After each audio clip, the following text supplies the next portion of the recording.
ignorance and fate.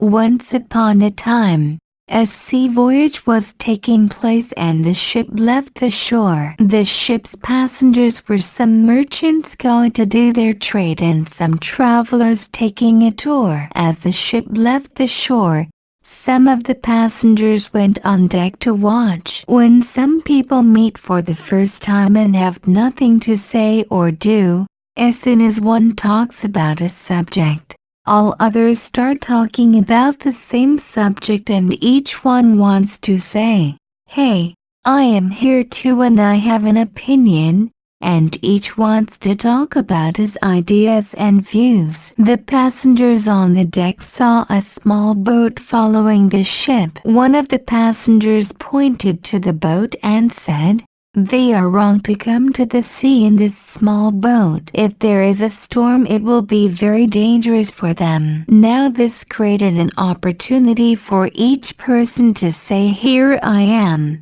Listen to what I have to say," and each person gave his views on this. One believed in luck and chance, and thought that man's will in things is as nothing. Another considered one's fate the result of one's wisdom and knowledge and upbringing. Everyone wanted to say something. The others started giving their opinions and these exchanges went on. "What are you saying? It is true that one does not know everything, but everyone should know as much as possible about what he does. It is thoughtlessness that causes failure. If you want the truth, we are all gambling with our lives. A smart person does not go to the middle of the vast sea on these bits of board stuck together. What? That is not possible. Everyone has a profession. One is a merchant and should go after buying and selling.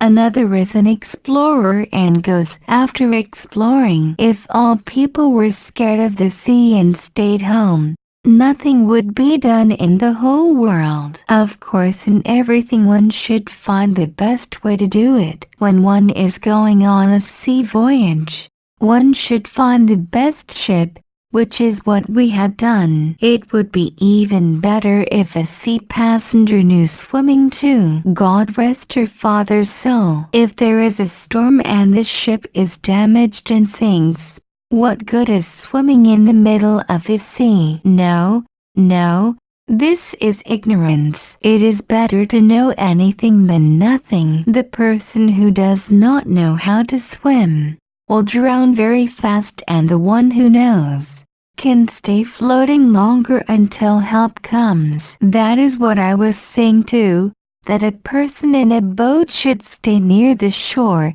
even if he knows how to swim. I was saying something else, that it does not matter if you are near or far from the shore. If one's time has not come, one will survive in both fire and water.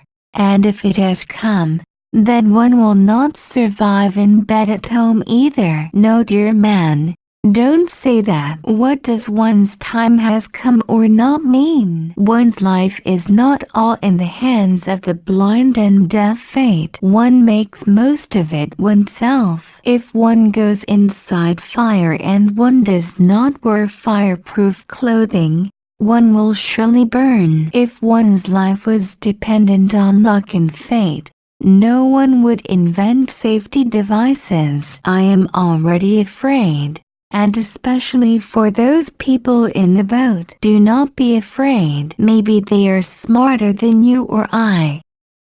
How do we know if they are not expert swimmers? They say a madman is smart when it comes to his own affairs. Anyway, why should there be a storm? Well, they are being cautious by following the big ship. If there is a need, they can contact the ship. This is all talk. God willing, no disaster will happen.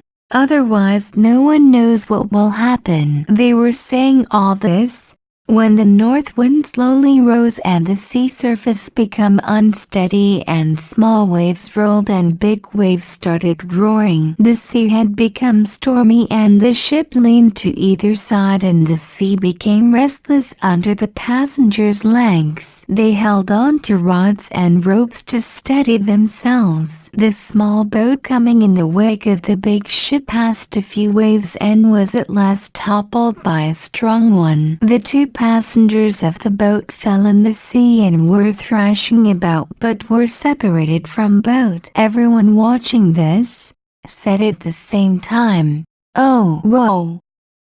And one of the merchants, who was a kind-hearted one and did not know how to swim himself, said, "Now these poor people will drown. Whoever can, should do something. I will pay 100 gold coins to anyone who saves these two.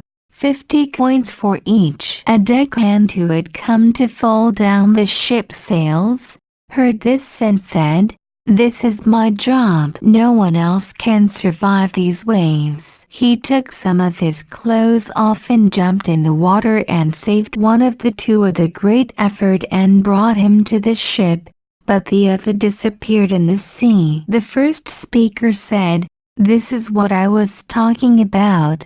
Now you see." Two of the passengers answered, "We were saying the same thing." "Now, who will be rewarded 50 gold coins?" "The one who knows swimming." This young man learned how to swim, and today he reaped the rewards of his skills. One said, "I was saying the same thing, and was afraid from the very beginning." You see how the other one drowned? Then the deckhand who had saved one of the two people and was listening to their talk, started speaking and said, "That is right. The sea is dangerous and there are many unpredictable things in life. But there is another issue here too. I got the reward because I knew swimming. This is the reward for knowledge and skill. If another person could have helped me, I would have saved both of them. But I did not have the strength to bring them both to the ship. If I had held on to both, they would have clung to me out of desperation and it would have made it difficult for me, and maybe would have resulted in my drowning too. But they were two brothers from our neighborhood and I knew them both. As soon as I jumped in the water, I remembered it all. One of them, when we were playing as children, had slapped me for no good reason, and the other, one day when I was in the desert and very tired, had given me a ride on his camel. They made their own fate. Today I could only save one and had to choose. My heart settled on this one. Whoever had been in my place would have first saved the one who had been kind to him too. I did the same, but the passengers kept repeating themselves. If he had not known them, there would have been no choosing. If they had not come so far into the sea, the other one would not have drowned. If they had been far from the ship, this one would not have been saved either.